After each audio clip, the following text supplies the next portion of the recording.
Hey, Brandon. Hey, What you doing? uh, yeah, I just finished lint rolling every shirt I own. So, living it up. Isn't it nice to have all the time to do the things you need to do? Last night I slept 14 hours. Sick. Yeah.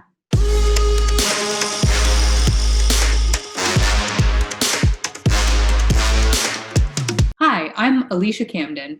And I'm Brandon Jones. It has been so great to share our groundbreaking experiments with you all over the past 2 months. We actually haven't been in the Infatuation Lab since we started social distancing back in March. We really miss it, but it's also the right thing to do. But just because we can't use our laboratory equipment right now, that doesn't mean we can't keep using our brains to help people solve the problems that they didn't know they had.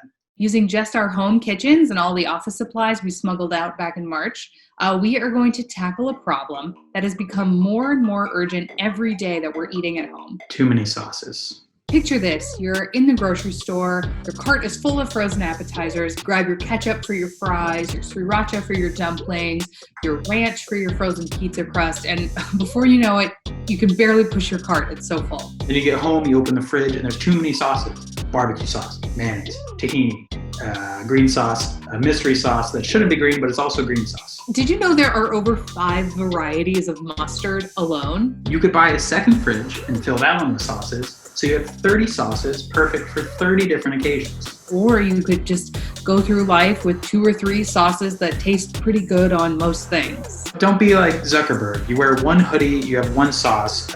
It's a squirt bottle of vinegar that you put on everything. Plain white vinegar out of a jug might work for Zuckerberg, but it's not going to work for me. What if there was a third, better option? What if you had one sauce that tasted great on everything? It would be the only sauce you ever need. It would change the world.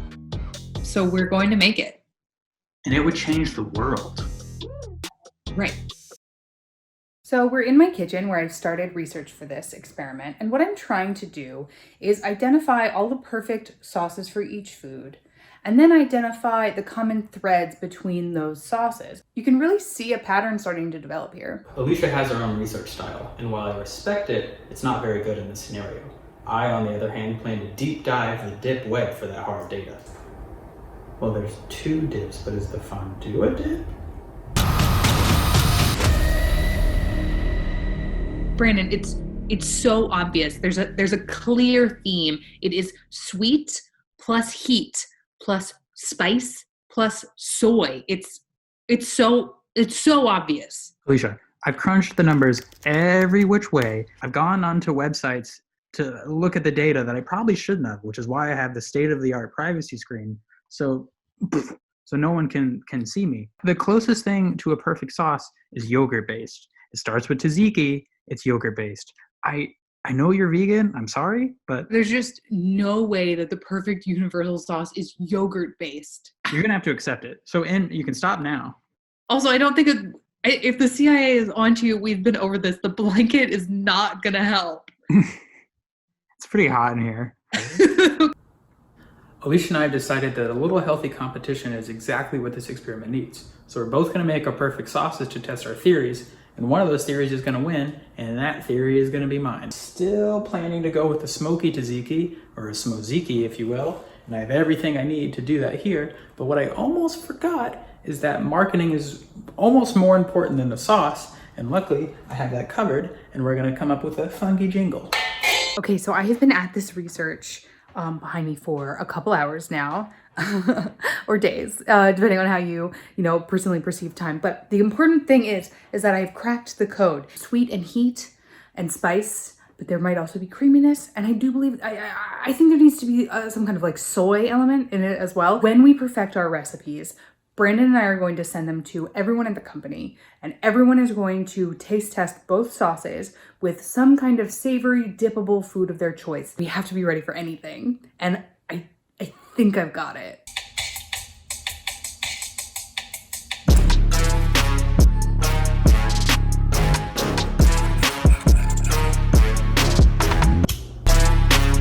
This is what you guys.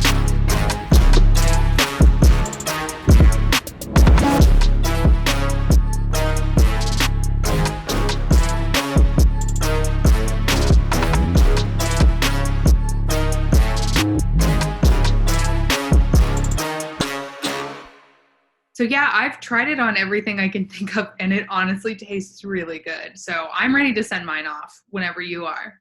How's yours? Great. I recorded myself a little bit saying Smoziki, and I can show you where we rounded out with.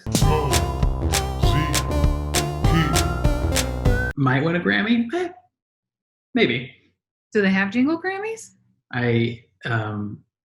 But what does it taste like? Oh, the dip? Yeah.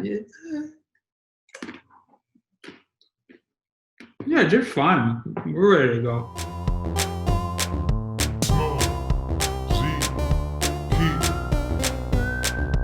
It's that dip.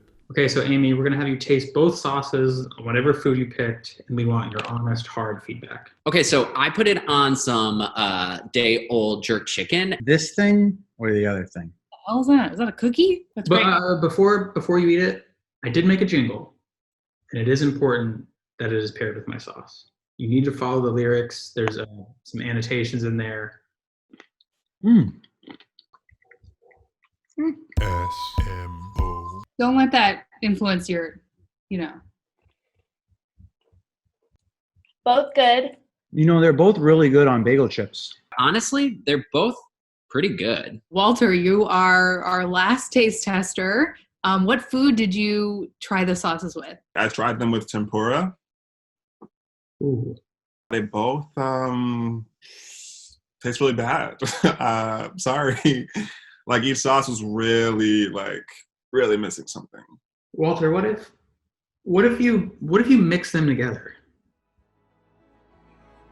Oh, you know what? Maybe competing wasn't the answer.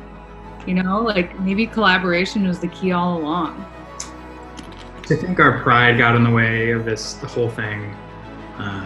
It's sad, really. It's worse. Ugh.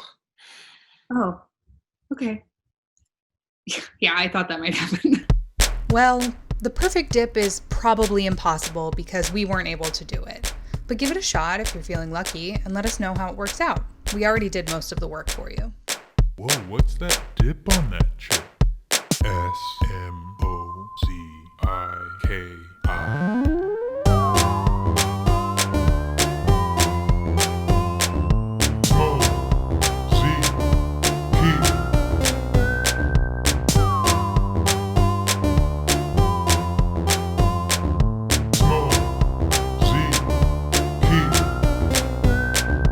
It's that dip.